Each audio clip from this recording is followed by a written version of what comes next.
My name is Average Joe, and I'm a proud geek with expertise in movies, superheroes, and animation. And my name is Pixel Patch. I'm a joyful geek with an expertise in gaming, both tabletop and video. Our mission is to bring nerd culture to the masses. And by sticking it all under the microscope. Welcome to the Bat Jar Podcast. Movies, TV, manga, comic books, or is that graphic novels, cartoons, groups, that's animation, Disney, Star Wars, Dragon Ball Z, Pokemon, and Digimon, and Mighty Morphin, Power Rangers, Teenage Mutant Ninja Turtles, Yu-Gi-Oh! And Nintendo, Cinematic Universes, Marvel, DC, Justice League, is Batman, Leagues with Superman, Flash, Wonder Woman, Avengers, Iron Man, Captain Troll, Loki, Spider-Man, and Hulk and Logan, X-Men, Battlers, Allen, Galaxy Guardians, Star Trek, Trick, Card, and Janeway, Nerds and Geeks from Gather Around, join them in the Big Bad Jar, Average Joe and Pixel Patch, they peek under the microscope. Hello there, and welcome to the Bat Jar Podcast, where we put nerd culture under the microscope.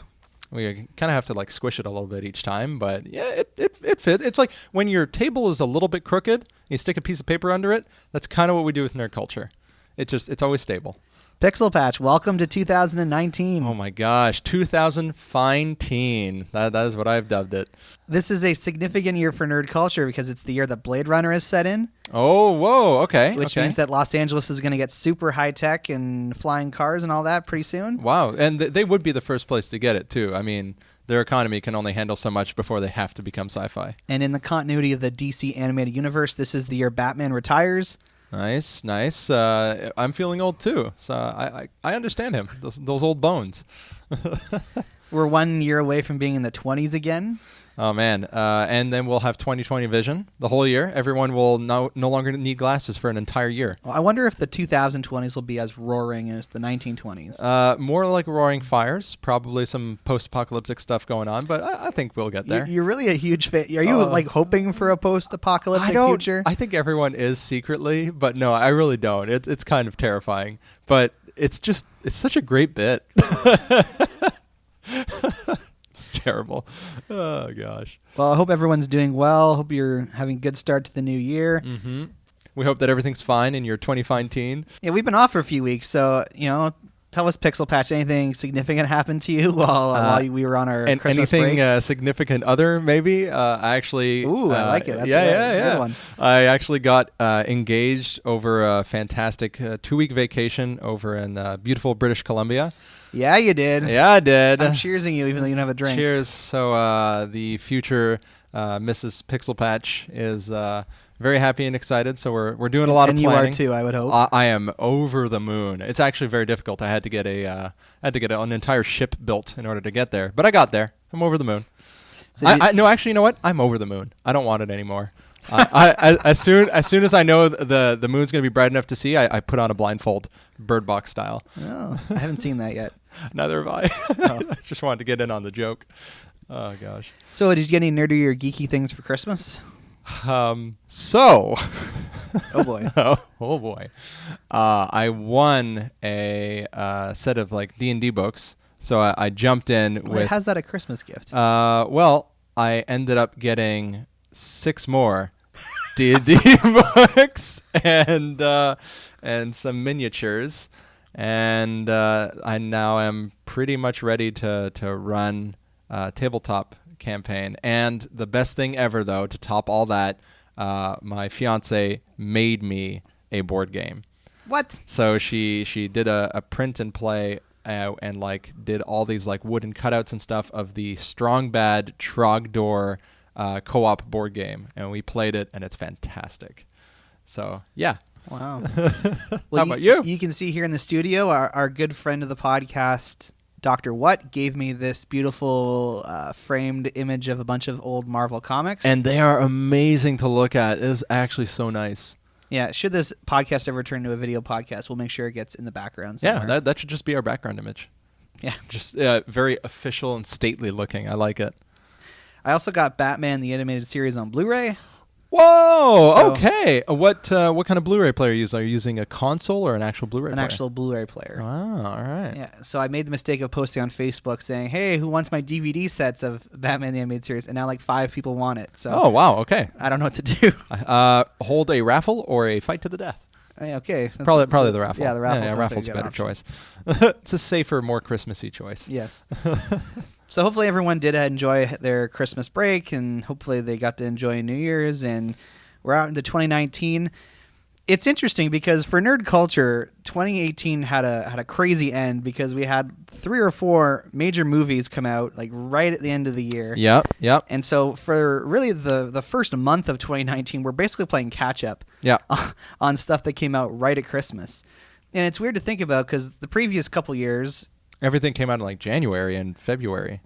well, more so thinking about how like there was always a Star Wars movie that was like Right. It was like the major event film of the December season. And so, we were done talking about comic book movies for 2017, I think when Justice League came out in late November. Okay. Wow. Okay. That makes Whereas sense. we are still Trying to keep up with all the nerd releases. Oh my god. Yeah, there's been like 3 or 4 of the, if you include Spider-Verse, Yeah. which came out mid-December. Totally do. There was 4 nerd culture specific movies, and they were originally scheduled to be more. So we're not actually going to do our episode kind of summarizing the comic book films of 2018 until the end of this month, because Tune in later. Aquaman and Spider-Verse came out in mid to late December. So you probably don't remember this pixel patch, but the way we essentially do the math to determine what's the best movie of the year, it includes box office numbers. So it'd be unfair to Aquaman or Spider-Verse to do that calculation right now because Until they have their full share of the load. yeah. So when we're going to do the episode on comic book films of 2018, I think it's the first week of February. And by then, all the stats should be out. Yeah, so Okay. we're giving them as much time as possible. At that point, they'll have had just over a month of release. So they might still be artificially low on the list, but you gotta do it sometime. Right? Yeah. I'm sorry. Eventually, you need this list. So Blame Warner Brothers for putting movies out so late. Alrighty. Well, I like that. I like that. And this leads us to now in 2019 talking about the final comic book film of 2018. Was it the final one? Yes. Okay. That was There was supposed to be the Alita Battle Angel movie that was scheduled to come out that on was Christmas delayed. Day, Yeah. but it was delayed for the second time. Now it's going to be coming out in I February. am interested in that. I'll be curious to see how that goes. Yeah, we'll do an episode on that for sure. Oh, sweet. Eventually. I'm very excited. But today we're talking about Aquaman. All right. The water boy. No. Not Aquaman. Did you see that joke on Twitter? I did not. They were basically suggesting that, it's like, can I see Aquaman without having seen the first film? And they showed the cover of Adam Sandler's The Water Boy. Yes. Oh my gosh.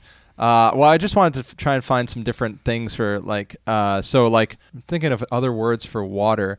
Hydration Adult is the other name for Aquaman. So let's go watch Hydration Adult. Some people call him Aquaman. Aqua? You ever heard of Aquaman? No, that sounds like a brand of cologne or like a strange set of clothing for men. Apparently that's how Australians say it. Aquaman.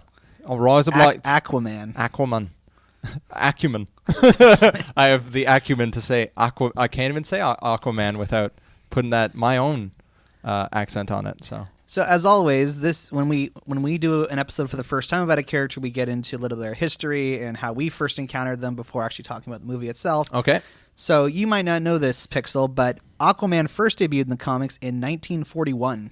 That seems way earlier. He just was created and then just stayed back in the 1940s for a while. I don't know. That seems really, really far back in the future. Wait. In the future. You didn't hear that from me. I'm not a time traveler. Okay. So Aquaman was created by Paul Norris and Mort Weisinger. They created what else? Because that doesn't help me.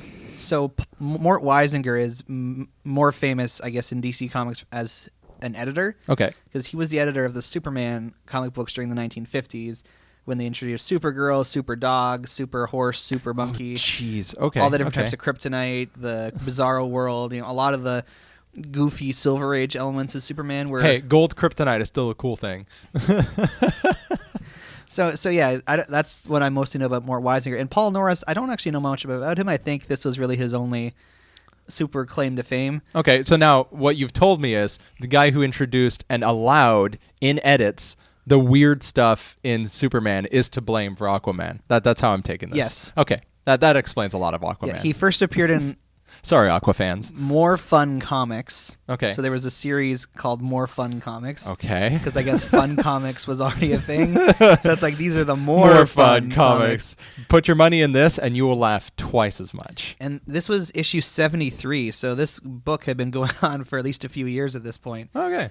And was he introduced as like a main character, a side character? It was an anthology series. So Okay. a lot of comic books at that time, even ones that were about a specific character, didn't have like one story all throughout. It was like a bunch of short stories. Okay. So, Superman first appeared in Action Comics, Batman appeared in Detective Comics. Right, and so they had like 4 stories, and Batman would have been one of the 4 stories. Correct. Okay, cool. All right. Yeah, so Aquaman's first story was in More Fun Comics, All right. 73, in November 1941. Now, would that be the similar way that Shonen Jump is printed? Like it's printed with multiple manga inside one book? Yes, except the difference with that is that the individual manga chapters are sequentially following the same series. Right. Whereas these are like one-shot kind of... New ones every single Yeah. week. Okay, wow. That's a lot of content. I wonder what kind of crazy superheroes you could pull up. Probably a lot. Yeah, and this is the thing. So for many years, essentially Aquaman was one of the backup stories you'd put in these anthologies. So like they would be a lot of short stories about Aquaman, but he was never like the focus of a particular storyline. Right. And he kind of stepped into the A League, if you will, or the A class when they rebooted the Justice Society as the Justice League in 1960, and he was made one of the members. And they needed a water representative. I mean, who else will do it? Wonder Woman in an invisible sub. It's just, is she going to drown? No, she's in an invisible sub. You're good. Pixel, how did you first encounter the Aquaman character? As a younger child, we had we watched way too much Adult Swim, and so Space Ghost had moments with like Aquaman jokes in them, even though I don't think it was like directly Aquaman, but they did make fun of him. And I think through SpongeBob's Mermaid Man? Mermaid Man, yeah. Like that was the earliest forms of it. I don't think I ever watched or read any actual Aquaman. But you can't retire. There's evil afoot. What? What evil?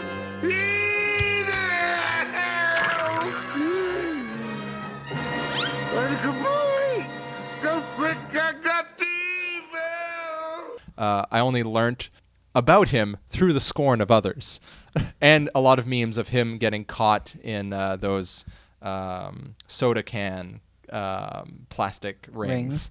Yeah. So you knew when you watched SpongeBob and you saw Mermaid Man and Barnacle Boy, did you know that they were intentionally trying to essentially play on Aquaman and Aqualad? Yeah, and I don't know how I knew that, but like I just, I think I had enough absorbed knowledge from my brothers that it kind of made sense. So Like a sponge? yeah. Bob. I need to leave. Cut the mic. Yeah, pretty much. How about you? I think it was Super Friends. So I distinctly remember, even though I grew up watching, Batman, Superman, Justice League, Saturday morning on YTV, they still showed reruns of Super Friends. Okay, what was that? Super Friends was a cartoon that was done, and I'm calling it a cartoon because it, Was a cartoon. by how I define things, it was indeed a cartoon. So would Teen Titans be a cartoon, just to help me? No, that's an animated series. Okay, cool. So I consider something a cartoon when the entire focus is on appealing to the lowest common denominator, where there's no complexity of the storytelling, where there's no actual characterization given to the characters. So you've rewatched this. You don't remember thinking that as a 10-year-old. No, this is how I feel about things now. Okay, cool. Got it. As a 10-year-old, you're like, there's no complexity. It's only the lowest common denominator, and you've got a cup of tea and you're smoking a pipe. No, I was not that intelligent. I think you might have been. But So most Looney Tunes yeah. or old things like that, or Hanna-Barbera cartoons, I would consider cartoons and not animated series because they were appealing to young children. Mm-hmm. And Super Friends was like that. It was a show that was designed to appeal to small children, and there was lots of censorship. They weren't allowed to punch or do anything like action-y. They could save people. That's basically all they could do. You can save them. And I spoke about this in our episode on the origin of the Justice League, but if you watch Super Friends, unless you can recognize the different voices, you'd have a hard time knowing who was who because they basically all had the exact same personality. Oh, okay. And the only way in which they were different is Male obviously- and female voices? Yeah, and what they looked like. Right. And then whatever powers they had. So weird. So Aquaman was one of the main characters in this, and so obviously you have to imagine there's Batman, Superman, Robin, Wonder Woman, and I was already familiar with most of these characters because they were on Justice League. Right. And then Aquaman's there. And, the Super Friends show is kind of infamous for how poorly it treats Aquaman because they don't do a good job of creating situations where he can be useful. Yeah, they basically make it seem like all he's good for is summoning fish. Great Neptune. Batman, I've spotted a spacecraft. I'm going in for a closer look.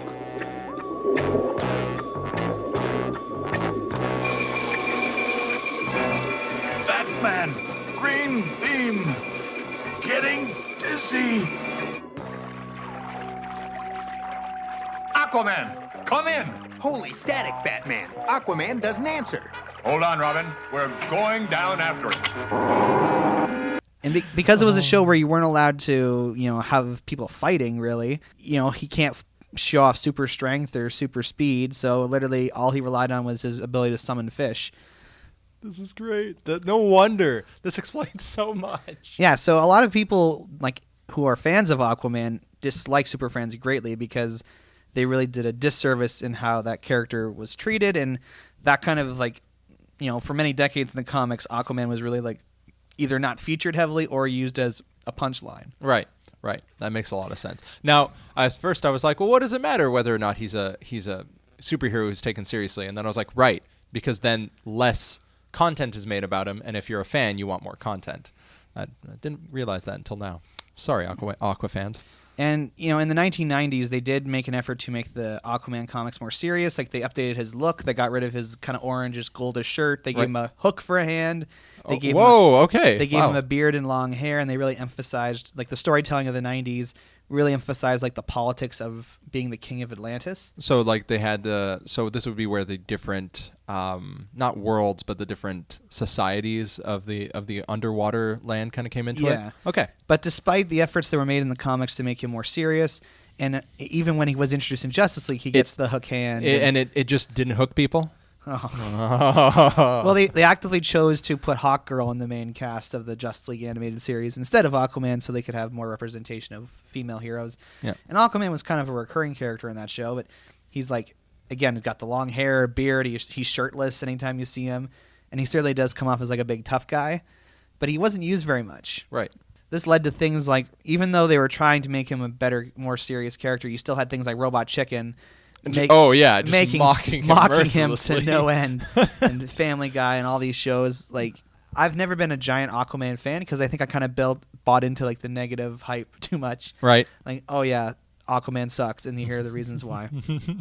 I kept hearing Aquaman pop up. There was this TV show Entourage about an actor who stars in an Aquaman movie. Oh, okay. And then on Smallville, they had Alan Richardson come in to play Arthur Curry, and he exhibited more personality, I guess, and a better version of Aquaman. Yeah, he didn't suck. Let's just put it that way. Cool. I like that. Do you remember when they announced that Jason Momoa was going to be playing Aquaman?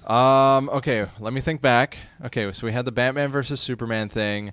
Jason Momoa had done a few things. I still just remembered him from Game of Thrones, and he was mentioned in a few different things. I think shortly after that, I heard him being mentioned as Aquaman, and then the meme started. It's the only way you will ever take Aquaman seriously is if you make the most intense man Aquaman.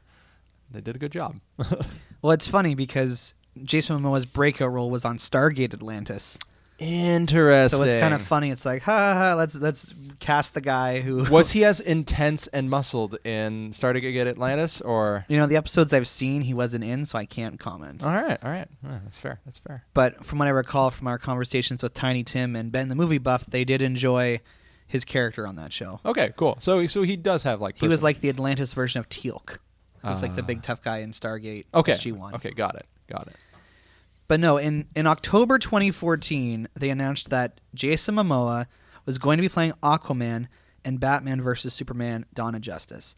And at this point, they'd already announced Gal Gadot as Wonder Woman. Right. And I remember being so angry, not because they had cast Jason Momoa, but because they were shoving in another character into Batman versus Superman. Whereas you wanted them to focus on the story of Batman versus Superman instead of trying to expand the universe too quickly. And in reality, like when you actually end up seeing Batman versus Superman, And you're like, oh, Aquaman's in there for like maybe 5 seconds. yeah. And I couldn't understand. It's like, why did you have to go to all this publicity of announcing? And they released a poster. They released a poster of Jason Momoa Back in 2014? Yeah. It had him with the trident, and it had the big words "Unite the Seven" across the top. Like, I mean, they're doing like Marvel and trying to lay the groundwork, but I don't think they did it properly. No, they didn't. Do you remember that poster at all? I do remember it. Yeah. It was basically like, this is the badass Aquaman. We will You don't mess with this guy. unleash the Kraken. And everyone was like speculating, oh, like what does Unite the Seven mean? Does that mean the 7 members of the Justice League? And I don't think they never explained what that meant. But I was just annoyed. I was annoyed at the time, and then sure enough, when the actual movie came out, I'm like, you didn't have to actually have him in the movie. No, you could have just left it and be like, there's going to be an Aquaman movie and he exists in this universe. What's the thing? So at the time, when they announced his casting, they didn't talk about the Aquaman movie. I honestly forgot that he was in Batman vs. Superman and only remember him from, showing up in Justice League and be like, you're in the team. Oh, okay. All right. So do you buy it? You believe that casting him essentially was in response because of Aquaman being a joke? Yeah, probably. Yeah, actually. If they had cast the bad guy from Aquaman as Aquaman, because I think physically they look similar to the previous ones, I don't think they would have taken Aquaman seriously and it would have tanked. Well, it's interesting because Aquaman is one of the comic book characters who's traditionally portrayed as blonde. Yeah. A blonde white guy. Yeah, and I almost think the casting of the bad guy from Aquaman is making fun of that, but we'll go into that later. Yeah. So I had no problem with it because I was not married to the Aquaman character in the sense that I didn't care all that much about Aquaman, and I didn't care. It's like, oh, they're race bending. Like, it made sense. And it's like, well, sure, he's. And this was only affirmed after I saw Moana. It's like, okay, like he's of Polynesian, Hawaiian descent. It just kind of makes sense. Were you not married to it because it wasn't engaging enough? All right. Sorry. So this is the worst. I'm gonna make you rage quit at some point with these.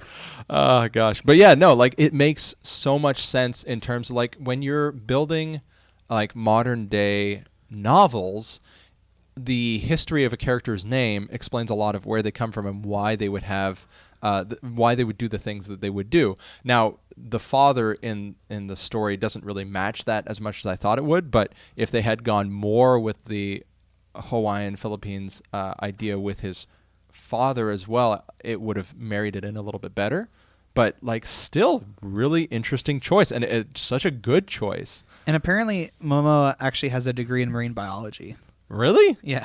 Oh, all right. What the heck? It's like a prerequisite for playing Aquaman, I guess. You gotta have a degree in marine biology. I know the fish, and the fish, they know me. And now, when Justice League came out, the movie had many problems. We've talked about them on this podcast before. I enjoyed Jason Momoa as Arthur Curry / Aquaman in Justice League. I didn't have a problem with the way he came off there. No, and he has the intensity and the physical build to not feel like a weak third party. It's like, well, you have Superman. Why do you need anything else? Like, he's not fast. He doesn't have like this crazy lineage, but the undersea and the strength, like it all works together. Like with Momoa as the casting. People were complaining that he wasn't necessarily playing a character. He was just being Jason Momoa. I'm okay with that. A big dude bro. Dude bro. My man. My beers.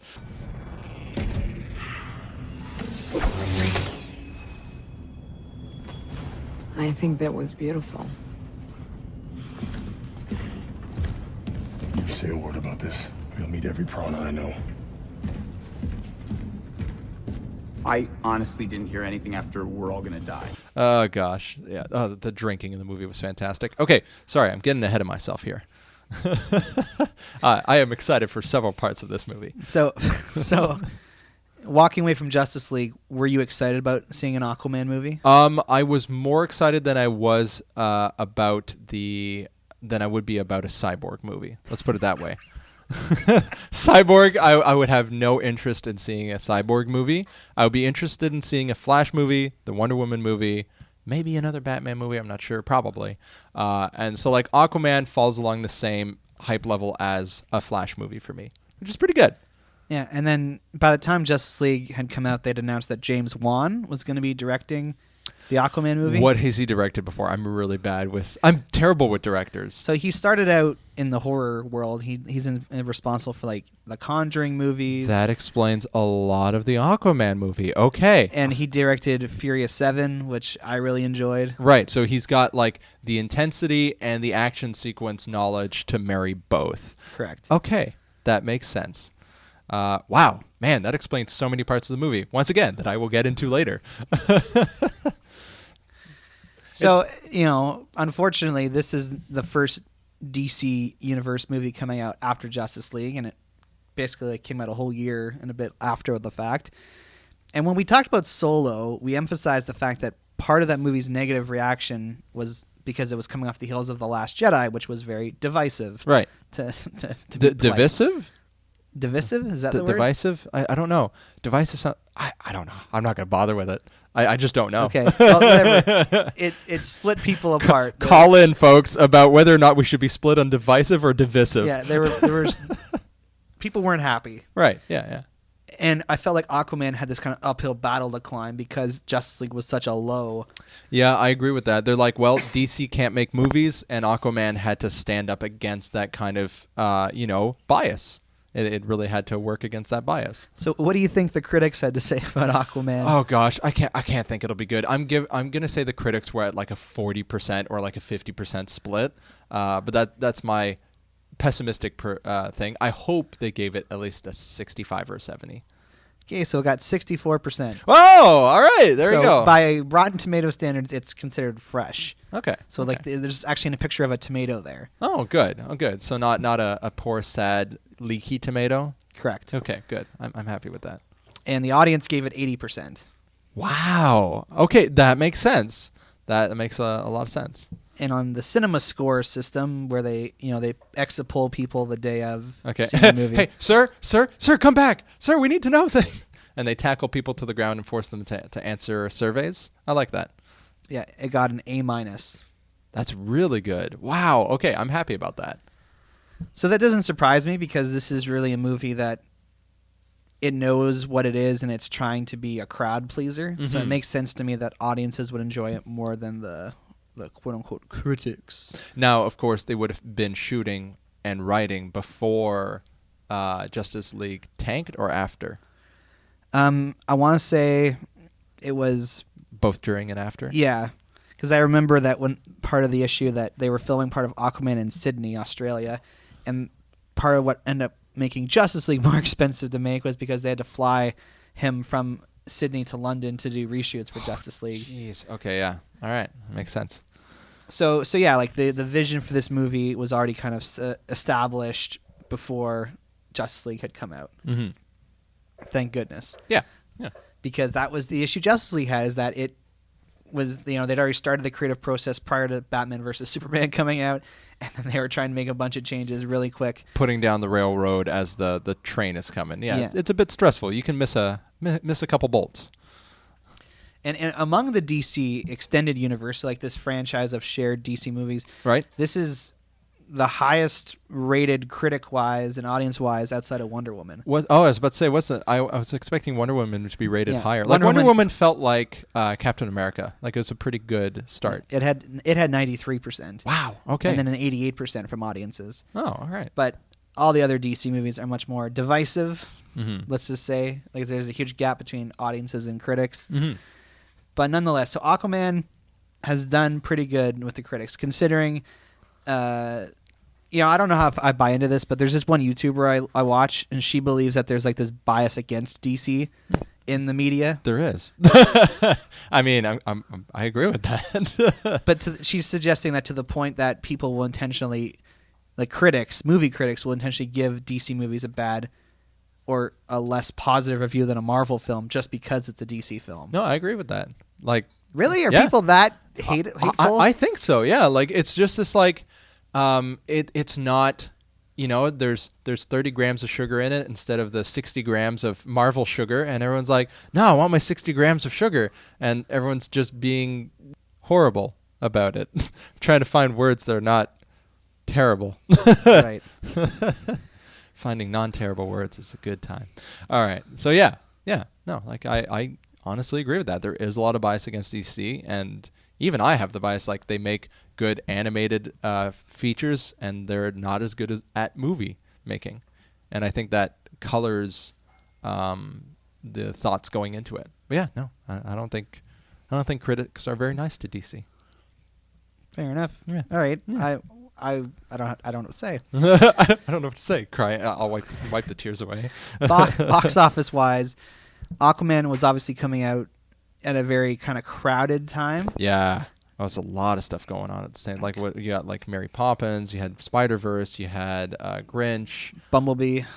Oh gosh, man. Yeah. No, there was a lot of movies to see. So when early tracking for box office numbers started coming in, like in October, they actually thought that Mary Poppins was going to be the big winner and that Aquaman would fall to the wayside at second place. Really? Like Disney's not that good with their sequels. I would not have given that prediction. A lot of the talk around Aquaman and Mary Poppins was they wanted to see who would be the new Jumanji and who would be the new Greatest Showman. Interesting. Because those are both movies that opened low last year, right, as essentially counter programming to Star Wars, and then over the Christmas break just basically made a ton of money because people really liked it. Really, for The Greatest Showman was the soundtrack that basically got people to go and see it, and then Jumanji was just a better movie than people thought it was going to be. So it essentially, I don't think either of these movies did that. Well, you'd be surprised. All right. Lay it on me. Aquaman's opening weekend, right? It opened on the Friday the 21st. Mm-hmm. So basically, the weekend right up until Christmas Eve. Youch! It made $67.4 million. Okay, and by comparison, just so I know, what's an average Marvel movie opening? Like 100, 120? It varies. Okay. It depends on the actual, like if it's one of the bigger movies, it opens bigger. If it's one of the smaller movies like Ant-Man. Like is 400 million a good opening weekend? Or like, I need an accurate. So the biggest opening weekend of all time was Infinity War, which made like 257 million. Okay, cool. I have a ballpark. Got that. Cool. When Ant-Man and the Wasp came out this year, I think it made like 60 million. Oh, okay. But it was what's really surprised me at Aquaman's number there is that, again, it's kind of income splitting because Spider-Verse and Bumblebee and maybe even Mary Poppins arguably attract some of the same audience. Yeah, they do. So instead of everyone going to see the one movie, they're splitting their money four ways. And it still managed to make 67, whereas Ant-Man and the Wasp I don't think had that many movies at the same time. No. Okay, cool. Up until this point, it's actually done considerably well. It's been number one for 3 weeks in a row at the box office, including the weekend that, when this episode goes out, will have just finished. And it's looking to potentially take over the box office for a fourth weekend. Wow. All right. So what's our numbers now? So as of right now, the movie has grossed $259 million. That's not bad. To put that in perspective, that already places it as the seventh highest grossing film of 2018. Wow. All right. Wow. I'm pleasantly surprised. And then where the real magic has happened is overseas, because the movie has grossed $681 million overseas. Holy crow! Mostly where? It made $280 million in China. What the? Why? Why? Well, because of the fishing. It's for one thing, James Wan is Asian. Okay. And the theory is that he has an audience over there. Okay. And again, box office analysts on YouTube, I don't know how truthful or factual their things are, but they say that the idea of the movie star is still a really big thing in China. So typically celebrities like Vin Diesel, who make an effort to promote themselves in China, have bigger openings for their movies. Interesting. And Jason Mamoa did that? It seems to be the case, or it also could be just James Wan's reputation over there. Yep, so it's either James Wan or the Momoa Momentum. So now, among all of the... this is going to sound strange, but among these DC movies that are all in the same universe, Aquaman is the highest grossing overseas. Okay. Wow. So that means that around the world, more people are interested in seeing Aquaman than Wonder Woman or Justice League or Batman, Superman, or... I thought it would have been either Wonder Woman or Batman. I would have expected that. So that's really, really different. Okay. And domestically, the only film that's outgrossed so far in those DC movies is Justice League. Okay, and that makes sense because Justice League. Well, all the other movies had really big openings, like BVS, and Man of Steel and Suicide Squad. So those movies made over $300 million, but most of it came in their first weekend because then everyone realized like, oh, this is not as good as we thought. Whereas with Aquaman, essentially, I'm doing the math wrong, but just under 200 million of that has been coming after the movie had its opening weekend. And steadily, yeah, because from 67 onwards, that's still 140 million that is coming in steadily. That's really impressive, and that's good. That's a really good sign because it's consistency that you want more than, the quick out of the gate punches. Yeah. So worldwide, the movie's now grossed $940 million. Wow. So and let me just get this correctly. I think what that means is that worldwide for the year, it is the 5th highest grossing film around the whole world. What? Okay, so what's above that? Now I'm very curious. What's the highest one? Well, Infinity War made about $2.04 billion. Ouch. Okay. Black Panther made $1.3 billion. Okay. Jurassic World 2 made $1.3 billion. Really? I'm assuming it's okay. So because it's going into a second year, I'm assuming Aquaman will beat out. And Incredibles 2 made $1.2 billion. Okay, now that one makes sense. I'm hoping Aquaman beats out Jurassic World. It won't happen because it'll probably cross $1 billion, and at that point, it'll be only the 3rd DC movie ever to gross over $1 billion. Okay. This movie is, despite its flaws, which we're going to talk about, is a monumental success for Warner Brothers, just from a business perspective, because it's it is now the highest grossing Warner Brothers film ever in China. It is, essentially one of the highest grossing DC films of all time. Yeah. Wow. I was not expecting. That's great. Wonder Woman ended up making just over $400 million in North America. Okay. And they're doing like a tracking comparison of like how much Wonder Woman had made up until this point against Aquaman. And there's only a difference of like 15 million between the two. That's pretty impressive, but then the overseas one is like vastly different. Yeah. So, box office wise, Aquaman's doing pretty good. That's amazing. You can't help you can't help but wonder if it had come out when there wasn't all this other competition, if it would have done better. Yeah, like that could have pushed it over $1 billion at this point, I think, automatically. But it's also it came out during a movie season, so maybe that it balances itself out in the end. Huh. Yeah. So it's doing quite well for itself. I like that. But yeah, let's talk about the movie itself now. I'm so excited. Okay, here we go. So this is Aquaman. Came out in late 2018. It's the 6th film in the DC Extended Universe, as it's referred to. What's the next one? Shazam. Shazam. Right. Okay. We're good. I've got that. Now, I saw this movie in D-Box. Interesting. Now, all right. So in Canada... You're a brave man. In Canada, there's this theater chain called Cineplex, and they have this option in some of their screening rooms called D-Box, and you basically pay extra money to have a chair that vibrates and moves, like tilts in all directions. I kind of booked it by accident. I was just trying to get reserved seats and using movie points to get seats, and turns out when we actually got into the room, they were D-Box seats. So I saw this movie with my mom. She was very enjoying the experience of looking at Jason Momoa's eyes and the rest of him. Like, her first comment after the movie was like, "Oh, he's gorgeous." Now, what about the D-Box moving seats? Was that an enjoyable underwater experience? So this is basically, if you've ever been to like a theme park attraction where your essentially your chair moves, it's exactly that. So okay. I think this was like the perfect movie to see in D-Box because there was lots of neat camera angles, and so the chair kind of tilted to the right, to the left, or forward or backwards based on what the camera was doing. And every time there was an explosion or a crash or a punch, the chair vibrated in different ways. So you really felt like you were experiencing the movie. Nice. All right. I like that. I'd imagine for certain films it would be frustrating and annoying. But for this, I think it actually might have heightened my experience. So basically, don't use D-Box on a Michael Bay movie, but use it on one that uses it well and sparingly? Yes. All right. So I never see a horror movie in D-Box. No, that would be just terrible for your heart. He died in the seat. We have a defibrillator hooked up to the D-Box. Don't worry, sir. You'll be just fine. So, Pixel, I'm going to ask you now, without spoilers, tell us what you think the plot of Aquaman was. All right. This one's going to be tougher than a few other movies because there was a lot going on. So, basically, there's... Atlantis has always had a king. something more. A hero. Oh, no. Your brother is about to declare war. We must stop him. Sounds like fun. Let's do it. I'm nobody, but I came to save my home and the people that I love. Miss Chrissy, Aquaman. Our world, and then there's Atlantis. Atlantis, of course, classic. Their technology ruined their world and buried it underwater. And so a woman ran away from an arranged marriage, had a kid with a lighthouse keeper.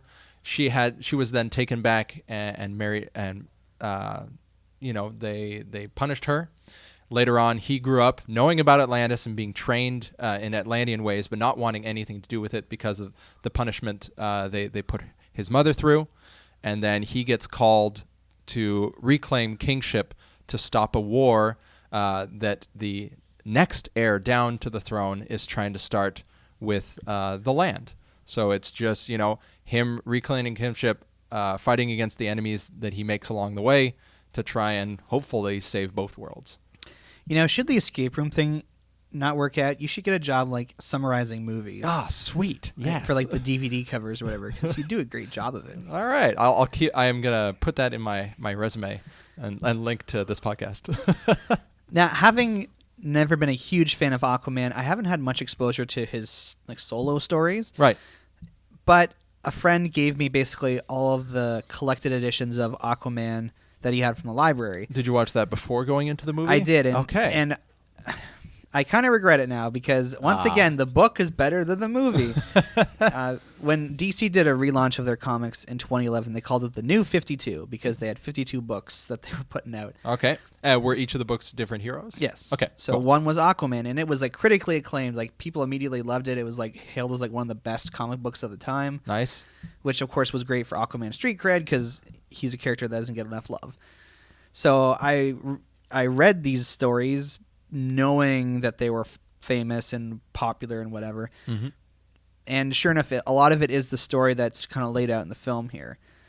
And as with everything, like the version on the page is a better story than what's on the screen. Dang. Okay, yeah. But having said that, I was still able to enjoy the movie because this movie is gorgeous. Okay, finally. Yes, the visual. Once the thing, like I told Average Joe, it's just like, I didn't enjoy the writing as much because the visuals were so much better than the writing. Like, it was just fantastic to look at. Like, my eyes were just having a grand old time during this movie. Yeah, like, thinking of Spider-Verse, that movie was spectacular to look at as well. Mm-hmm. But it was mostly like how frantic and kinetic and how engaging it was visually. This one was just like sitting back and watching like clip after clip of amazing stock footage, like just these vistas that you could just sit back and enjoy for way longer than they give us time for.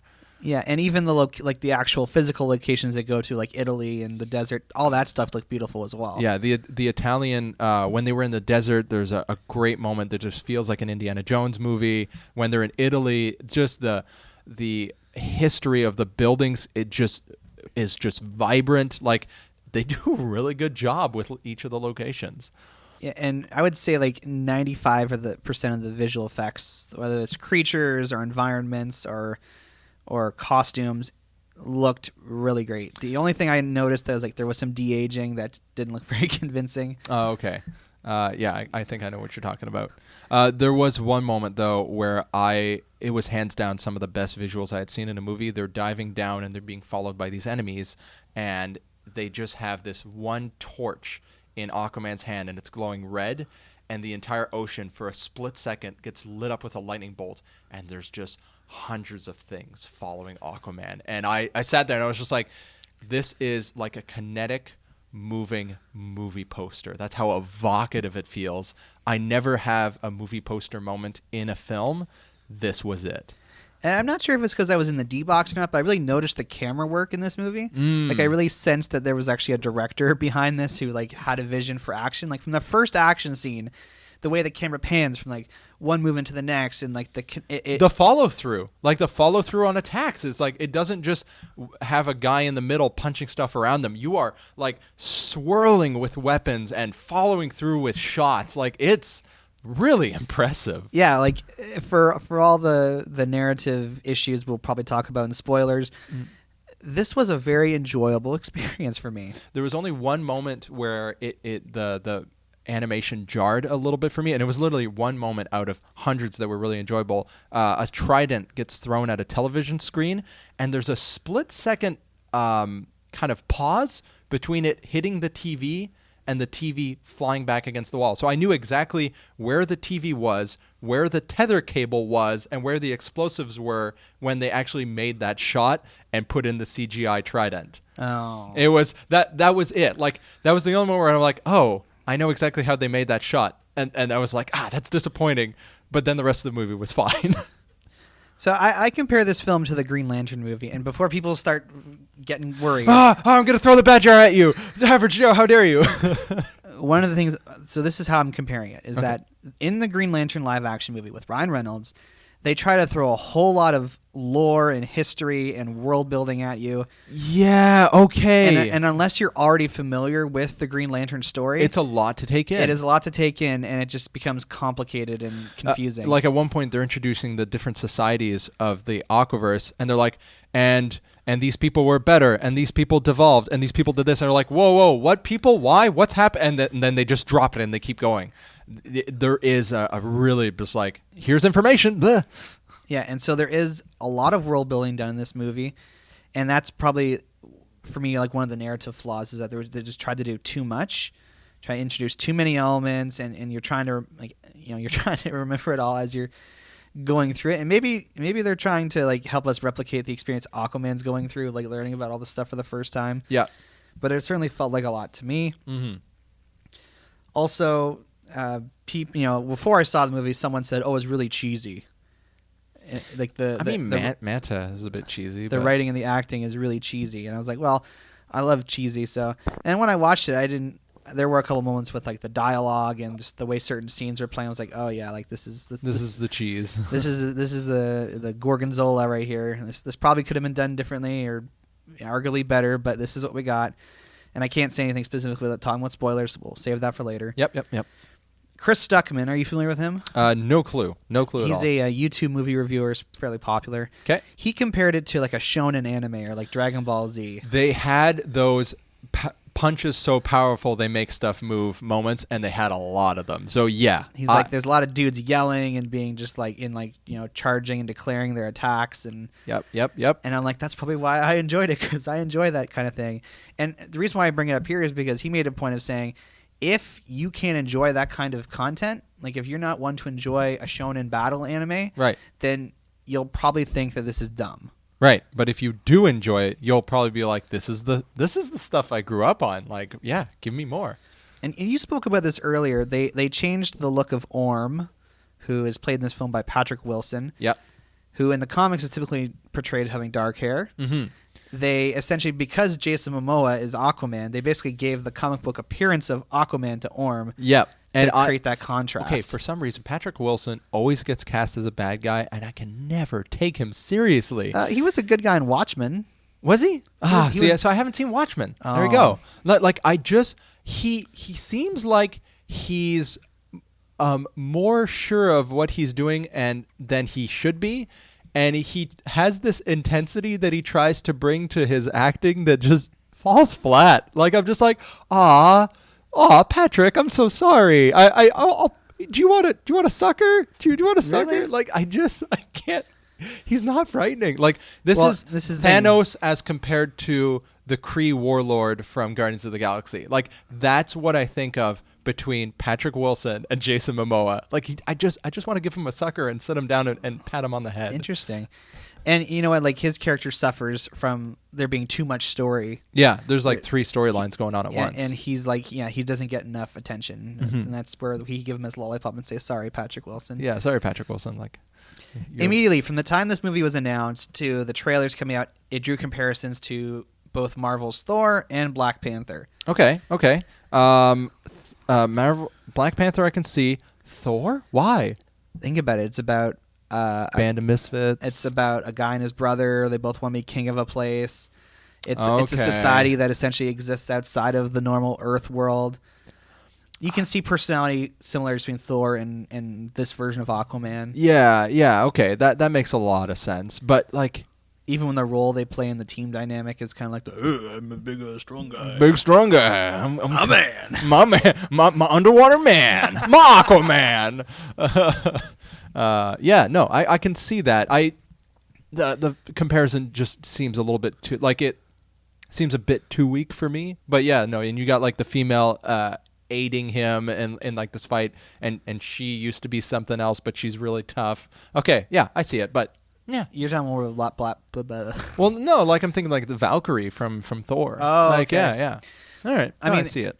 The reality is that a lot of comic book characters have similarities to each other. You can't escape that. Like, this is in the source material. It's not like they saw the Black Panther movie and were like, oh, like, let's just do that, or they saw the Thor movie and said, oh, let's just do that. Yeah, no, they're writing their own movies, but there's only certain things you can do, like, to tell the story. Like, you can make some pretty crazy stuff happen, like, you know. And there are like similarities to the story of Black Panther, but it's like the reverse, because in the story of Black Panther, it's about the main character is established as the ruler, and somebody from the outside comes in to challenge him. Right. Whereas, but like, you know, Aquaman has always been like a ruler and king, and to establish that and of him being an outcast, which is arguably a better way of doing the story for him because of him being Jason Momoa, like it works better as an outcast. Yeah, I don't know. Like, I feel like they went the right direction with it, even though there are similarities. I don't think they're on purpose. I just loved how the designs of the costumes were comic book accurate.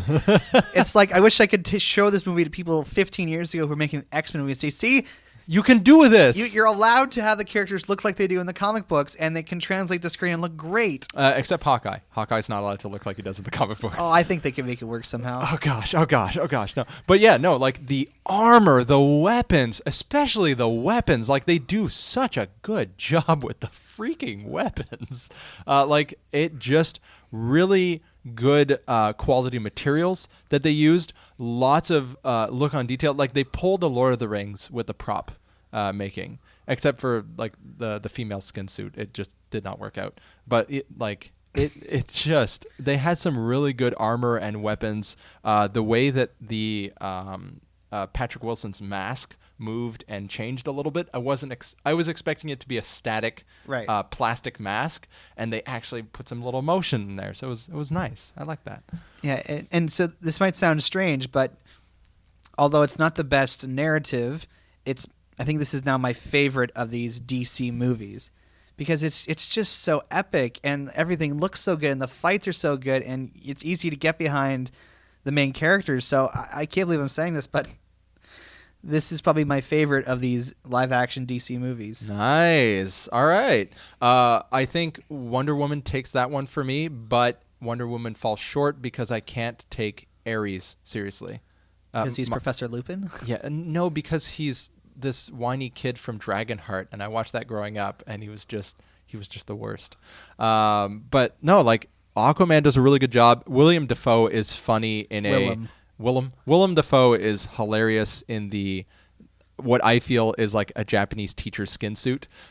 That's how he came across. He's got the back knot, and he's got the, like, I will train you. William Dafoe. Willem Dafoe. Great man. Scary as heck. I never want to meet him in a dark alley. But yeah, no, like it all just came together, and they did a really good job with the ship designs. I really like the ship designs, the monster designs. Holy crow! Some of the creatures, and I think I know what I'm talking about. Like, they did a great job, and I think that ties into the director. So, like, when you're learning about Rome, and then you learn about, you know, Greece. What is it? What are the two influences of Roman society?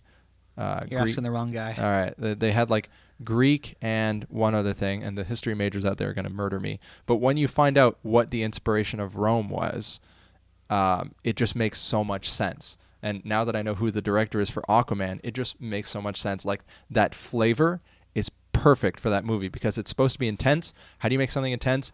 Add some creepy vibes to it that are well done. How do you have creepy vibes that are well done? People who are good at horror movies. Yeah, like, about a year ago, one of the actors in this movie did an interview, and he said that they were trying to make Star Wars underwater.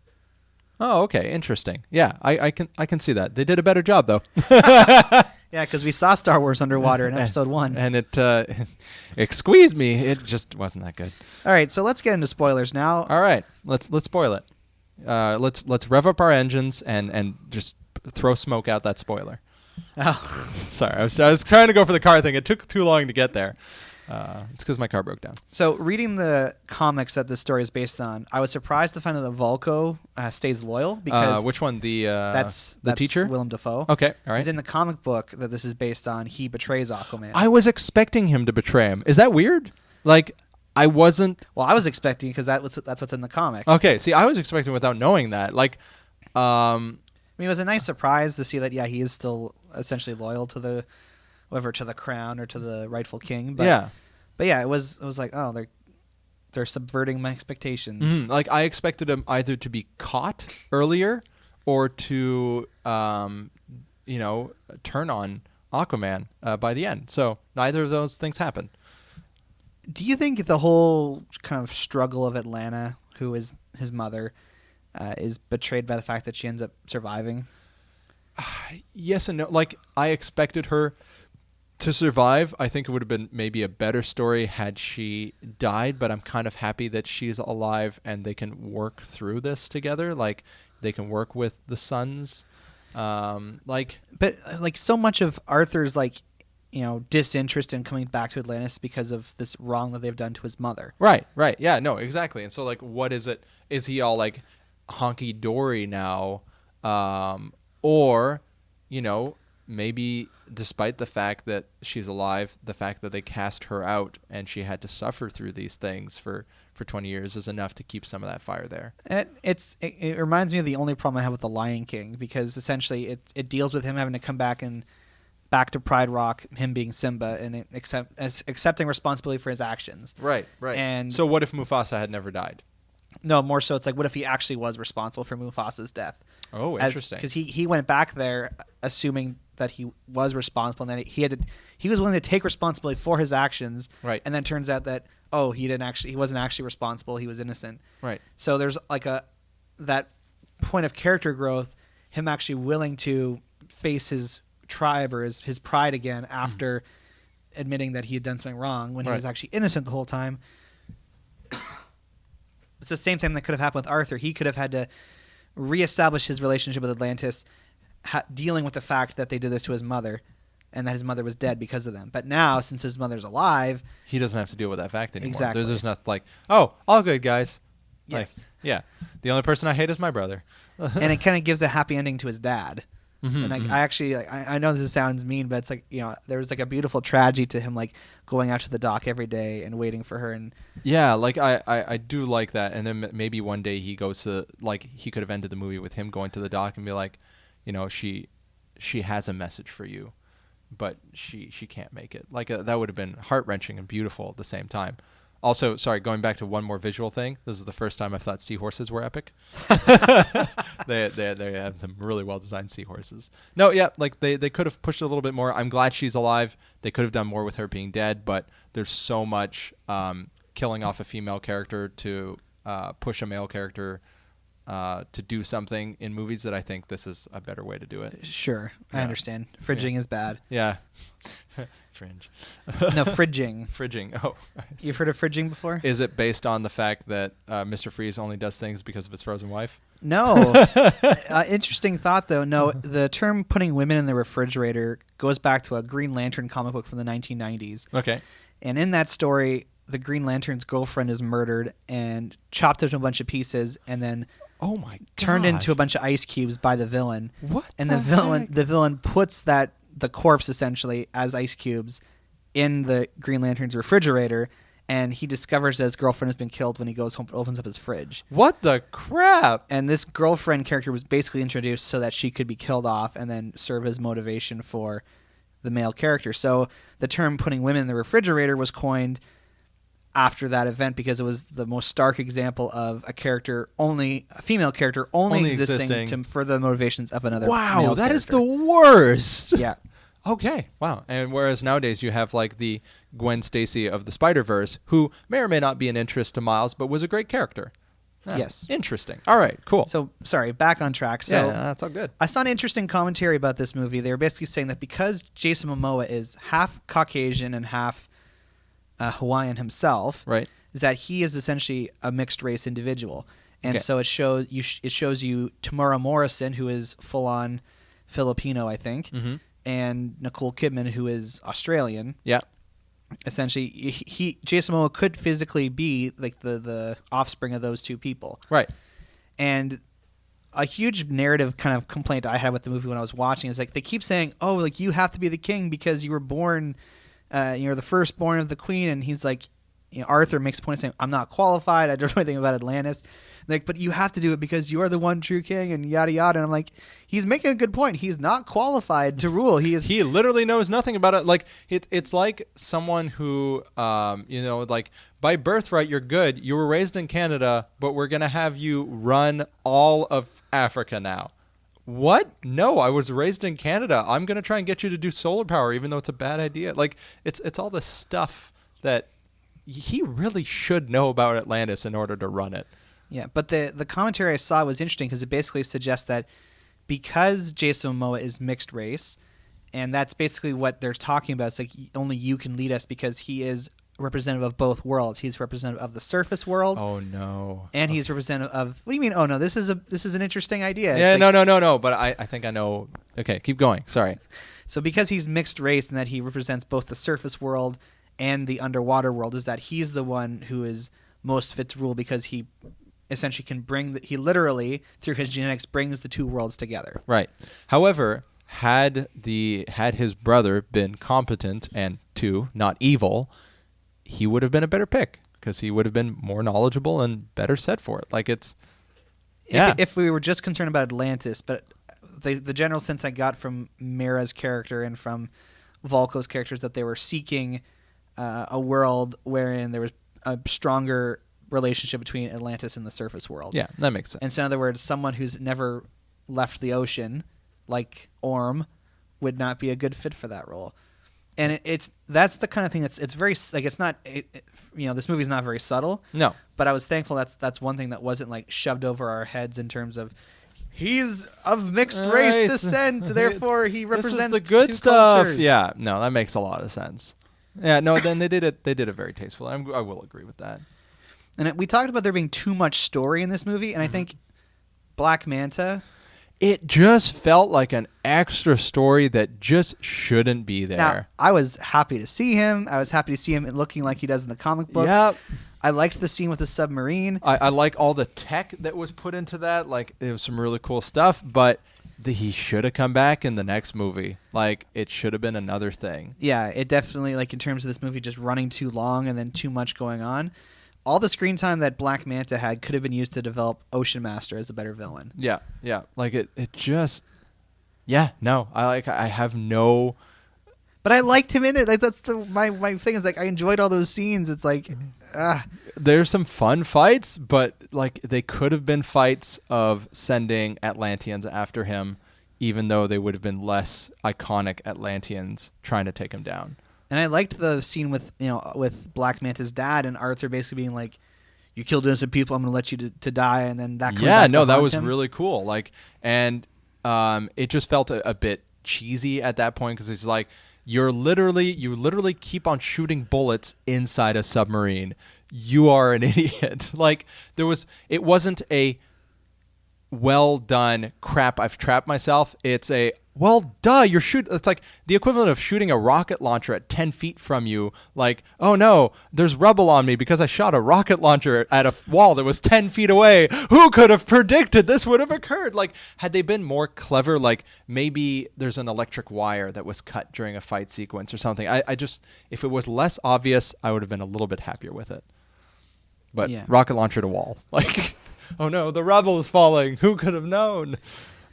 This movie was surprisingly well self-contained. I only caught one reference to Justice League. Okay. They mentioned his battle with Steppenwolf. Yep. Okay, I do remember that. It's like why had that battle with Steppenwolf not called you to come back and reclaim it? It's because like I was just in it to save the Earth. Like, it was already hard enough to bring him into Justice League. Yeah, and I liked the distinction they made between a hero and a king.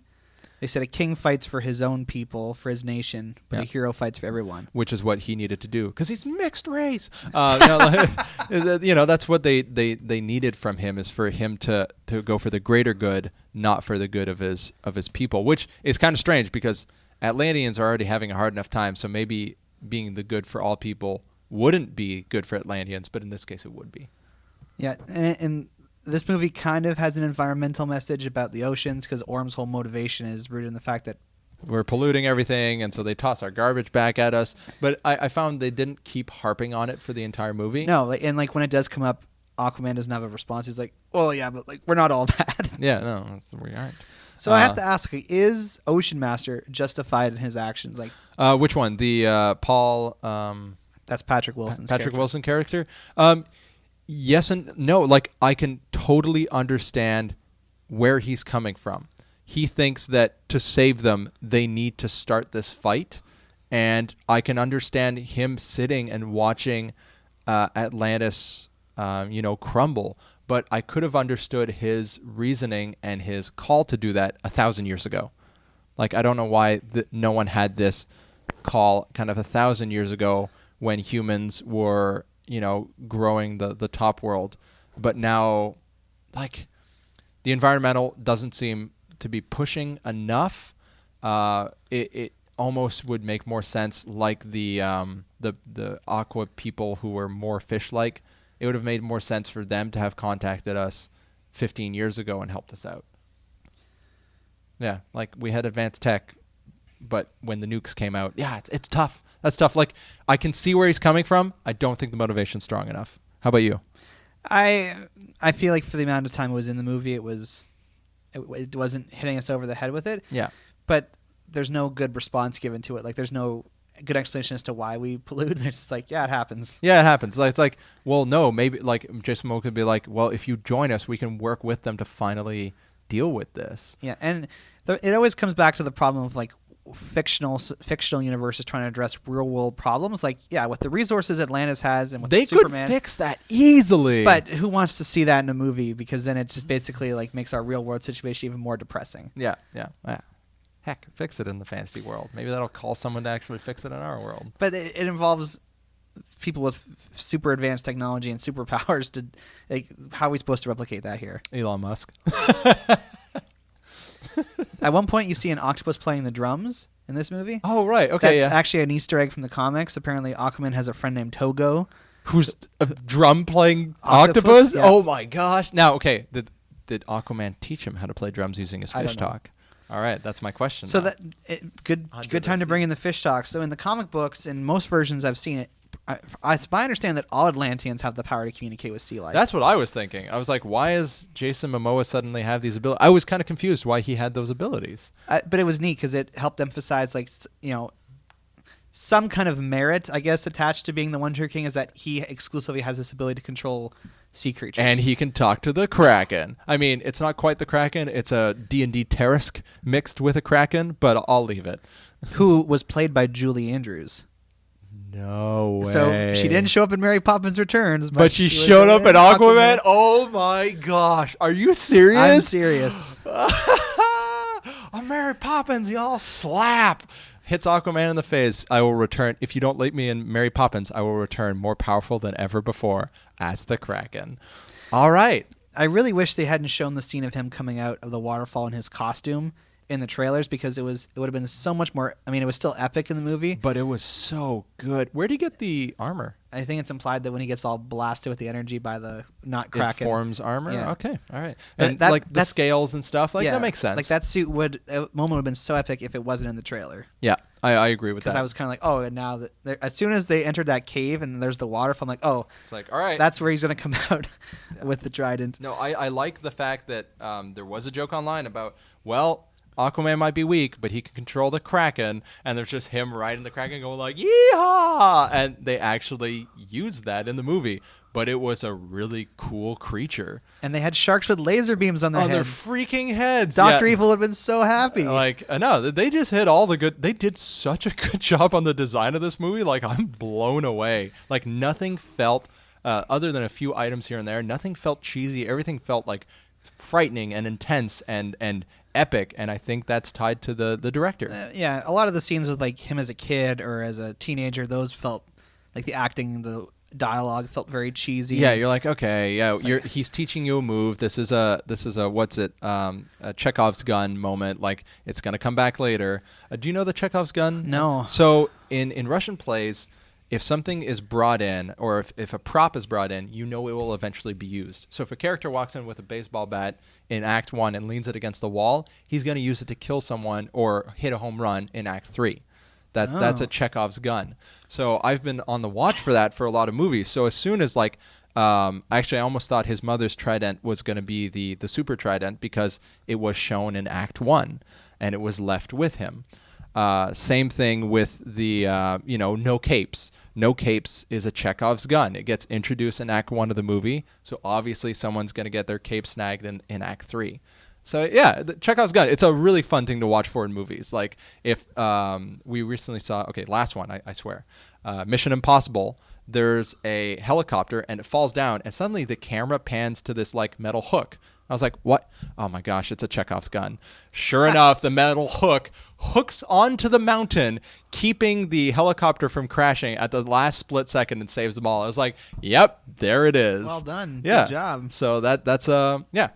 If any inanimate object is focused on, it will become very important later on. Now, in this movie, Amber Heard plays Mira, and she's an actor who I've heard not very many positive things about in her previous acting. She did a pretty good job. Yeah, I really enjoyed her, and I feel like it was kind of like the Scarlett Johansson of the DC universe. Well, not that, but they've basically, if Disney goes to make a live action Little Mermaid, yes, they've already done it. You're in trouble because she has the red hair, green suit. Atlantis. More like, I don't know how you could make where she's from any different from the Atlantis in this movie. Yeah, no, it's pretty straightforward. The kings were really well done. I like the casting on the old king. Like, I almost wish more of the casting could have been like that because he was like intense and like it just felt right. Like even that scene where she's wearing like the jellyfish dress, I was like, ooh, that looks really nice. That's actually really well done. Yeah, like it didn't feel stupid.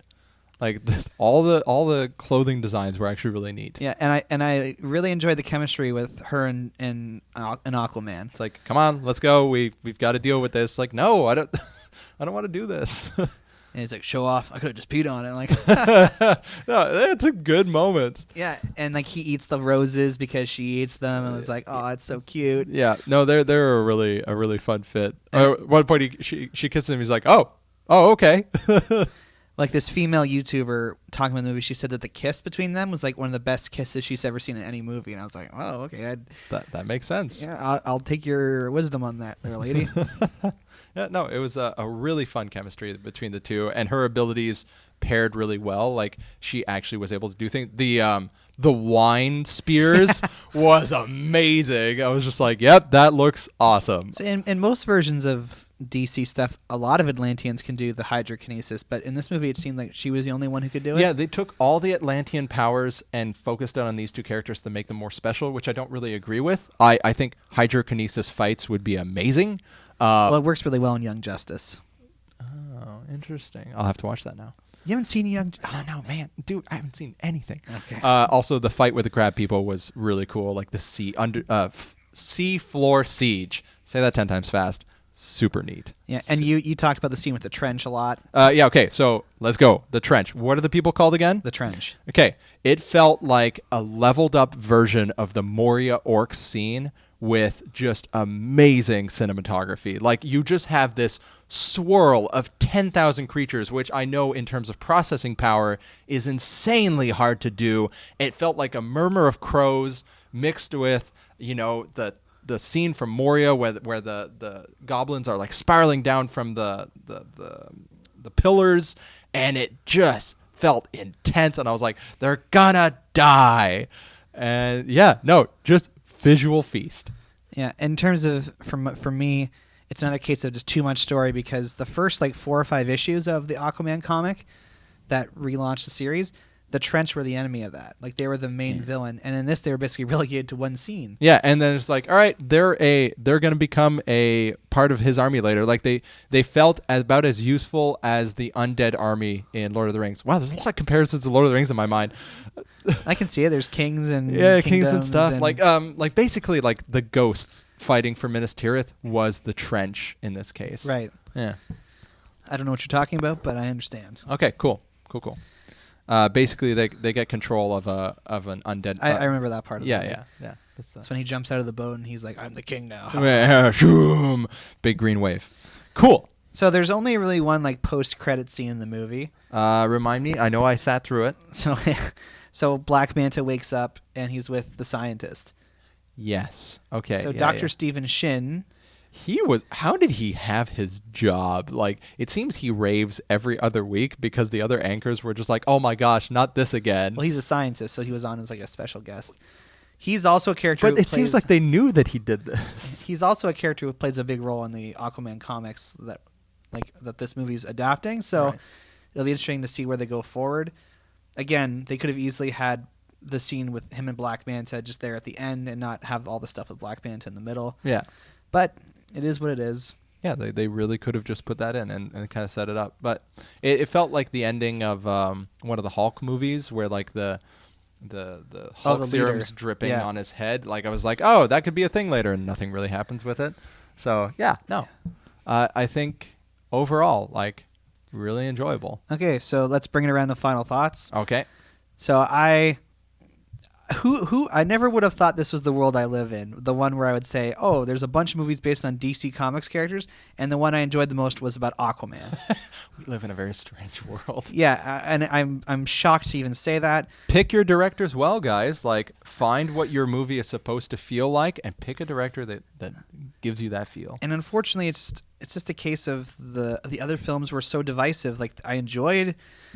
And I will defend Batman versus Superman, but there's narrative issues. There's ways the characters are interpreted that I take issue with. I didn't have any of that with Aquaman. The only complaints I can make with Aquaman is that the story is a little too complex for what they're trying to do here. Mm-hmm. Mm-hmm. It was an joy to sit through. I shouldn't say sit through. I enjoyed it. It was epic. Like it was joyful in a way. Mm-hmm. Mm-hmm. Like I actually felt like it was a joyful experience. So.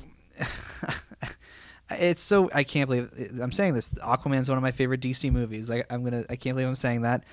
I'll give it a bad cookie rating. I think I said 3.2 out of 4 bad cookies. Nice. For me, like I think I want to sit through it again with friends and talk over the movie and just put in some fun quips and stuff. It was visually just such a feast, but I felt that the visuals were stronger than the writing, so I'm going to give it a 2.9. Still a good movie though. Still well worth watching. Like, holy crow. Well worth watching in theaters. Just fun movie. Yeah. Yep. So there you go. Aquaman is now in theaters. I think you should see it. I think you should see it. It's certainly a movie that needs to be seen on the big screen. Mm-hmm. If you can do D-Box, it enhances the experience, but not necessary. Rumble in the Jungle. And like I said, my mom thought Jason Mamoa was very attractive. So yeah, for the ladies out there, there's a cut man swim through water. It's good times. Yeah, lots of wet hair in this movie. Yep.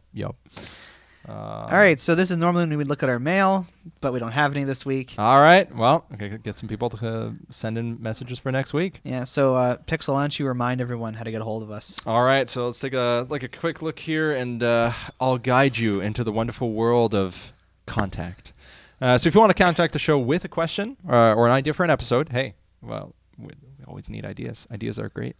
You can send us an email to batjarpodcast@gmail.com. Or you can get on the Twitters and tweet at us at the Bat Cookie Jar. And the word is the bird. We are available on Apple Podcasts, Google Play Music, Stitcher Radio, one that I always miss. iHeartRadio. There we go. Spotify. I know a lot of you use Spotify. Don't lie about it. SoundCloud, or wherever you get your podcasts, the interweb places that give you your sounds.